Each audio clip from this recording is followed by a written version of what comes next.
సికింద్రాబాద్ పేరుని మరి దెబ్బకొట్టాలనేటువంటి నిర్ణయం ఏదైతే తీసుకుంటున్నో ముఖ్యమంత్రి డిలిమిటేషన్ చేసేది 150 డివిజన్లు ఉంటే 300 డివిజన్లు చేస్తామని.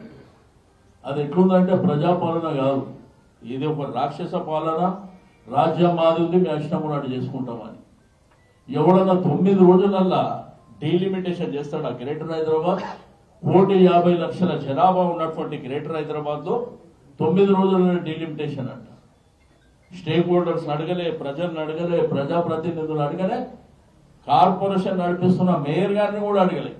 9 రోజులల్లా గూగుల్ మ్యాప్లు తీసుకొచ్చి మార్కింగ్ చేసి ఇది మార్చేస్తున్నామని చెప్పి మీ తాత జాగిర్ అనుకుంటున్నా మార్చడానికి. కాబట్టి ఈ విషయంలో ప్రభుత్వం విడ్రా చేసుకొని సికింద్రాబాద్ పేరు సికింద్రాబాద్ జిల్లా కార్పొరేషన్ లేదు, లష్కర్ జిల్లా కార్పొరేషన్ పెట్టే వరకు మేము వెనక్కి తగ్గే ప్రసక్తి లేదు. ఆ తర్వాత రకరకాల కార్యక్రమాలు ఉంటాయి. ఎట్టి పరిస్థితుల్లో ఈ ప్రభుత్వాన్ని మాత్రం వదిలిపెట్టే సమస్య లేదు.